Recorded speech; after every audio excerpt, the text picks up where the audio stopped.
Hey everyone, I hope you're all doing great and you're all ready for another video. So here's the thing, I've always wondered about Lord Voldemort and Nagini's relationship.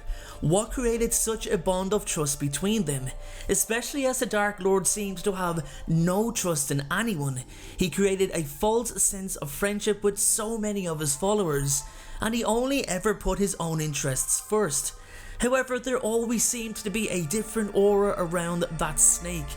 Then we discover she was actually a real person, she was mistreated, and she had a strong side of affection, especially for Credence. So it had me thinking, how did she go from this to this? Why did she join Voldemort?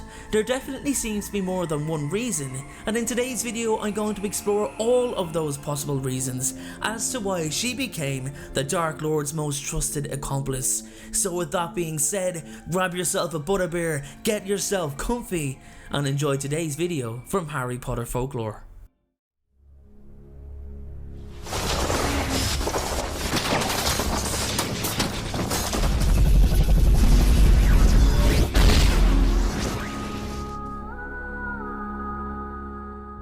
Okay everyone, let's get started. So I've always pictured Voldemort and Nagini as a team built on solidarity and trust. And if I'm honest, that's actually one of the easiest traits to identify in terms of the Dark Lord's personality, because his bond with Nagini was actually his weak point. It showed he did care. It was something that didn't really represent his outer character. Now of course it can be argued that it's correct to say that Voldemort didn't trust another person, that he seen nothing other than a person's value to him. But prequels aside, Nagini isn't exactly a person, she's a snake, and up until Fantastic Beasts, she's always been seen as Voldemort's pet. There was no concrete confirmation that she was ever human.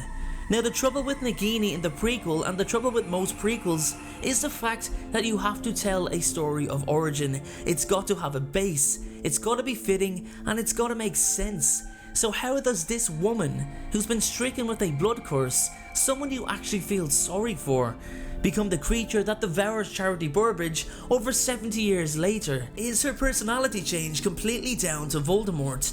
Now I can understand the complaints from fans that Nagini was put into the Fantastic Beasts story just for a plug, just to get some hype going. I can see the frustration that she basically plays no part in the movie, and it was like she wasn't even there. But here's the thing guys, she was there. She was there for a reason.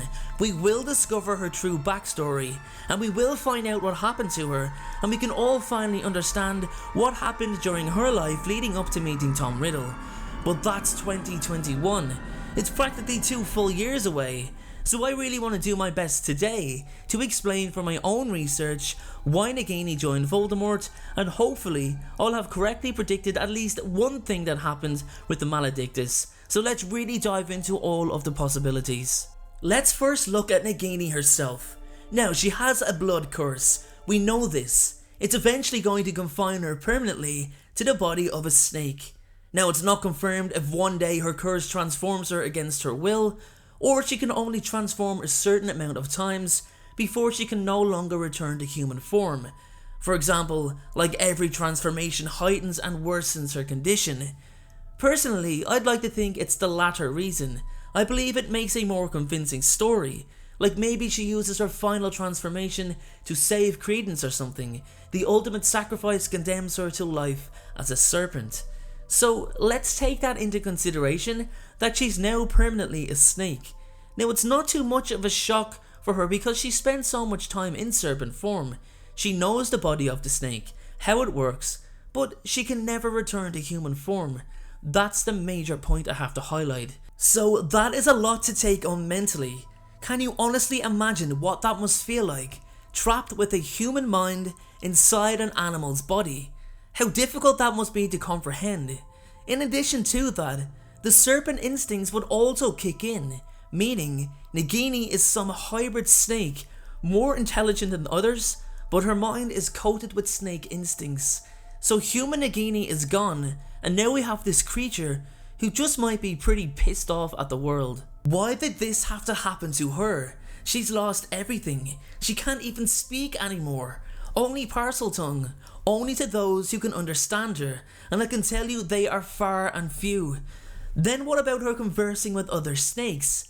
I can't imagine natural born snakes being the most intellectual of creatures. On top of that, Nagini goes from eating ready-made human food to hunting her prey, digesting it and regurgitating it afterwards, all while retaining her part human mindset. That is not good, guys. I think many of us can agree that these adjustments could change the mental state of anyone. So with that being said, is it any surprise that Nagini grows cold over the coming years? Don't forget, it's still some time until she meets Voldemort, and when that is exactly is unknown. She chose not to side with Grindelwald, remember. She was against everything he stood for, which means she may have temporarily joined the opposite side. Now it's no surprise that the Ministry like to do rather irrational things and take extreme measures. So could the Ministry have done something so extreme that Nagini could have lost faith in them? Maybe realise she was actually on the wrong side. It does appear that she meets Voldemort later in life, but that could also just be the time when Voldemort calls upon her, because he needed to sustain his life. For me personally, I feel Voldemort and Nagini met approximately a decade after his graduation from Hogwarts. Now, Tom Riddle always had a liking for snakes. He happily talks to them, so it's no surprise he'd have been quite shocked to learn of Nagini's true form during their original encounter. It's also important to note at this time, Tom Riddle was beginning to push the boundaries of magic further than any before him. He had already created more than one Horcrux. He knew spells that others had only dreamed of, so it isn't possible that he may have offered to at least try to reverse the Maledictus curse in exchange for a lifetime of servitude. So right about now you might be thinking, well hold up, Nagini served him for possibly decades after. Why didn't she receive his help as promised? Simple. Voldemort still deemed her service to him as active. When he felt she had earned such an honour of being restored to human form, he'd do it. Then of course, that pretty much goes out the window when he turns her into a Horcrux. Part of his soul corrupts Nagini completely, forever his servant, his slave, bound to him for all eternity. Whether she knew her chance of humanity all but vanished with such an act is also unknown. Who knows, maybe Voldemort could still return her to human form. Maybe he was just lying to secure her loyalty. Another human Horcrux, just like Harry Potter. The truth is, Voldemort was the only option of salvation for Nagini to escape her prison. But if I'm honest, returning her to human form would be an incredible achievement. It's almost impossible to say if it is indeed possible to do it, but the Dark Lord has done some monumentous things, so can we actually say that this is out of his limits? Maybe it could be the Emperor Palpatine card for any of you Star Wars fans, you know, where he says in the movie he has the power to save Padme, but he never really has any intention of doing it. Maybe that's what Voldemort was trying to do. From the Dark Lord's perspective, however, I think he's so arrogant of his own ability that he would never outright admit to himself, let alone anyone else, that there are some feats just beyond his reach. That's what I think anyway. So guys, there's one final point I want to highlight before this video's conclusion, and that's the werewolf scenario. Not exactly anything to do with the werewolf, but the possibility of Nagini losing control over her humanity, like a werewolf does.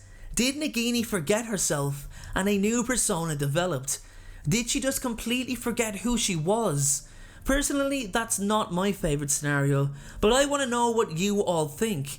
Why do you believe Nagini joined Voldemort? Let me know in the comment section below. Thank you very much for watching, guys. Have a great day, and always remember, be happy. Thank you so much for watching. I truly appreciate your support. Everyone, notifications of uploads are more important than ever. So please, if you haven't already, turn those notifications on to make sure you're notified the moment my video goes live. Making videos is what I love to do. It's my dream and my passion. However, it does cost time and money to produce this content. So if you have $1 to spare to support me on Patreon in exchange for some exclusive unseen content, then you can click the Patreon link below or at the end of this video. Please only support me if you can afford it. And make sure to follow me on Instagram at InstaDNJ and on Twitter at PotterFolklore. Check out my other videos appearing on screen, and please make sure, most importantly, to hit that subscribe button. Thanks again everyone, and please have a great day.